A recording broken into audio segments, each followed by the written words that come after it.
Do you feel like your emotions are pulling the strings, controlling every decision you make? Maybe it's anger that flares up at the smallest things, or fear that keeps you from taking a risk. Whatever it is, you know deep down that your emotions are dictating your life. But what if I told you it doesn't have to be that way?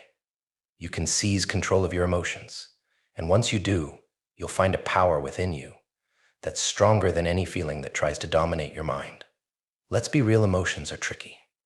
They're fast, they're intense, and they often catch us off guard.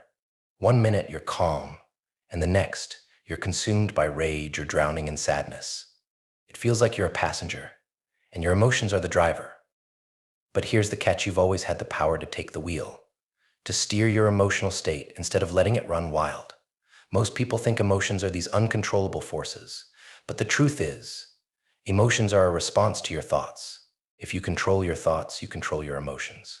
The first step to controlling your emotions is understanding them. It's easy to label anger as bad or sadness as weakness, but emotions are just signals your mind's way of telling you something's off. Instead of reacting instantly, ask yourself, why am I feeling this way? Take a step back and observe. If you can become an observer instead of a reactor, you're already ahead of the game. The key is to respond, not react. Reacting means you let the emotion dictate your action. Responding means you acknowledge the emotion but decide the best course of action. Now, I know what you're thinking.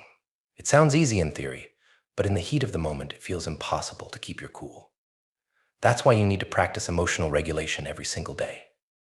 And no, this doesn't mean suppressing how you feel or pretending like everything is fine. Suppressing emotions will only make them explode later. Instead, it's about recognizing the emotion, naming it, and then guiding it to serve you, not control you. You feel angry? Fine, acknowledge it.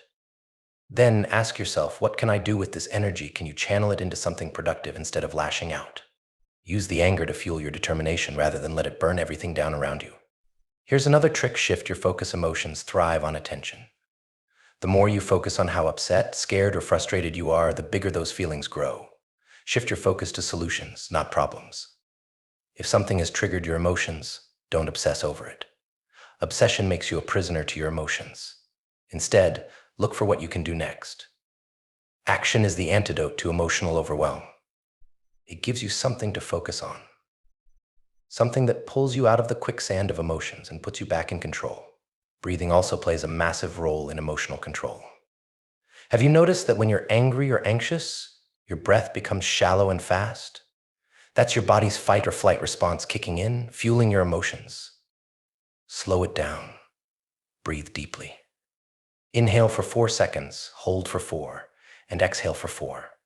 When you control your breath, you send signals to your brain that you're calm. Even if you don't feel calm in the moment, your body follows your brain's lead, and soon enough, your emotions begin to simmer down. It's not magic, it's biology. Another critical piece of the puzzle is self-awareness. You need to know your emotional triggers. If you know certain situations or people push your buttons, prepare yourself mentally before walking into those situations. Set boundaries for yourself, and don't be afraid to step away from anything or anyone that drains you emotionally. Remember, controlling your emotions doesn't mean you're heartless or robotic. It means you're protecting your peace and mental well-being. It's about strength, not suppression. Finally, don't forget that emotions, like waves, will pass. No feeling, no matter how intense, lasts forever.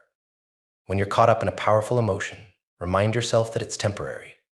Feelings ebb and flow. If you ride the wave, instead of letting it drown you, you'll come out the other side stronger, wiser, and more in control. So take charge now. Your emotions are part of you, but they don't own you. Recognize them, control them, and use them to propel you forward, not hold you back.